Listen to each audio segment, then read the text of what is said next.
بسم الله والحمد لله والصلاة والسلام على رسول الله صلى الله عليه وسلم. بوتاجاز يونفرسا 5 شعلة، نظام الأمان.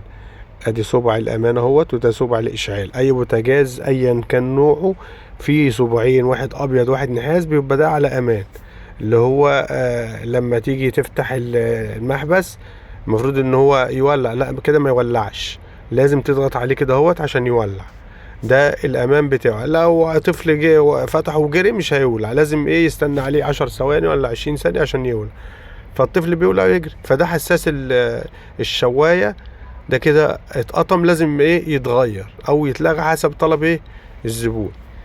احنا مشكلتنا دلوقتي في الفرن، يعني مش مشوار الشوايه وحساسه والكلام ده. احنا عاملين فيديوهات ياما على الحساس، لكن فيديو بتاع النهارده عشان نار الفرن.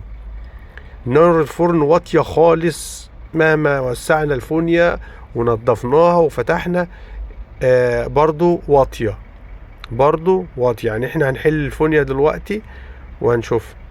الدعاء الوارد الله يرحمه، بالله عليكم الدعاء الوارد الله يرحمه ويرحم امواتنا واموات المسلمين جميعا ان شاء الله. الجوان ده طالما مقطوع لازم يتشال. في ناس بتبقى سايباه كده، السخونيه كلها بتبقى محبوسه من الجناب، بتطلع على المفاتيح وبتسخنها والكلام ده. ادي الوش اول حاجه بيتحل، ادي 1 2 ادي 3 4، وادي 4 في النص، وادي 2 ورا همت، و2 قدام. كده 12 مسمار في الوش، واتنين من على اليمين من ورا كده اهم هنا كده، واتنين من على الشمال كده. 16 مسمار يتحل الوش. هو في صعوبة في حل الوش، انا منزل فيديو برضه على حل الوش دوت بطريقة الطريقة الصحيحة والآمنة كمان. ادي محلنا الفونيا، مفيش غاز طالع كده، ما يعتبرش غاز طالع، المفروض يدي زي البشبوري، يبقى النار عدلة كده وليها ضغط كده، ما تولعش كده ما ينفعش.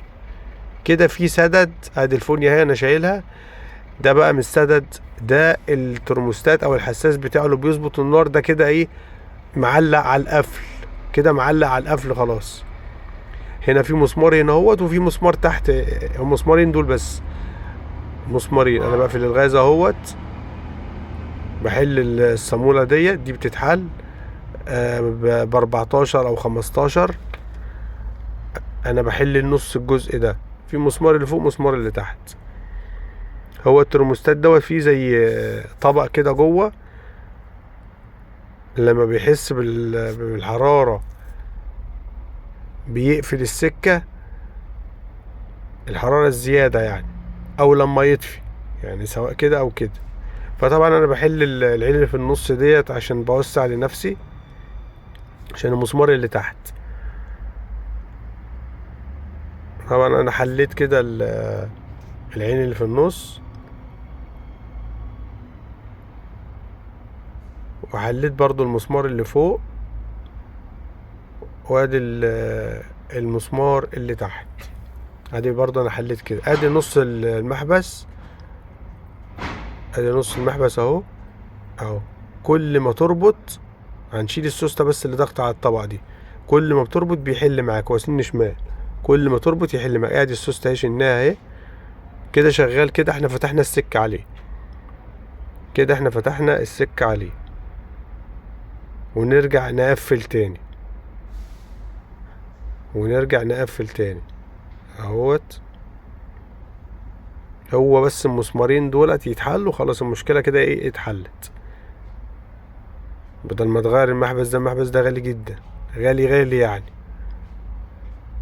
وربطت تاني الماسورة، وبتأكد برضو على المسمارين بتوع نص المحبس اللي هو الألمونيا ده.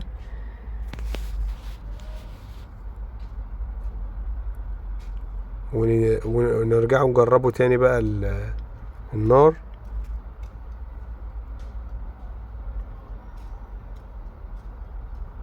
اهي كده سلكت. بص بقى النار عملت ازاي، نار بضغط. ونركب بقى الفونيا كده، بنركبه الفونيا اهيت وهنجربه. ده انت لما تحب بقى توطي، هتوطي كأن الساعة 12 عندك القفل. عايز توطي على 11 على 10. 11 دي اوطى حاجة، 10 اعلى شوية، 9 بتبقى اعلى شوية، لغاية لما تيجي مثلا 9 او 8 هيبقى النار بقى واحدة لغاية الاخر خالص، لغاية الساعة 6 كمان هيبقى اعلى نار.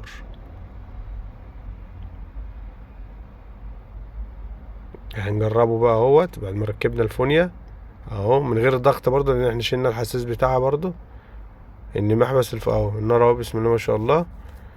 حساس الفرن دوت واحد عند بداية التشغيل، وواحد ايه بيظبط النار، بيظبط درجة الحرارة بتاعت النار بتاعتك. بس هو علق بقى خلاص، هو علق، فاحنا عملنا له شغلنا له، فتحنا له السكة، واللي بيحب بيوطي بيوطي ايه من المحبس نفسه، محبس البوتاجاز، مش محبس الغاز او الانبوبة، لا محبس البوتاجاز.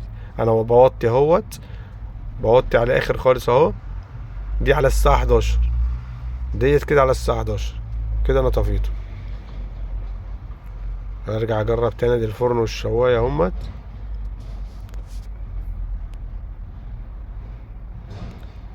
كده الحمد لله احنا عملنا العيب بتاع الفرن، بدل ما تغير محبس، والمحبس غالي جدا، المحبس غالي جدا. برجع اقفل كل حاجة تاني بقى. فهو اللي بيشتغل في البوتاجاز اول مرة مثلا، او بوتاجازه هو او بوتاجاز اي حد، يعمل مثلا يصور فيديو، يصور فيديو وهو شغال، حد يصورك عشان انت لو نسيت حاجة او ترجع للفيديو تعمله تاني. ادي جربنا النار كلها برضو تاني اهي، اهي بسم الله ما شاء الله. كده قفلنا البوتاجاز وعملنا العيب والحمد لله.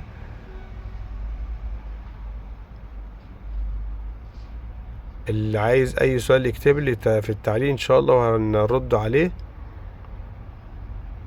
ابو مريم من صيانة البوتاجازات 012 266 34 631 الاسكندرية. والسلام عليكم ورحمة الله وبركاته.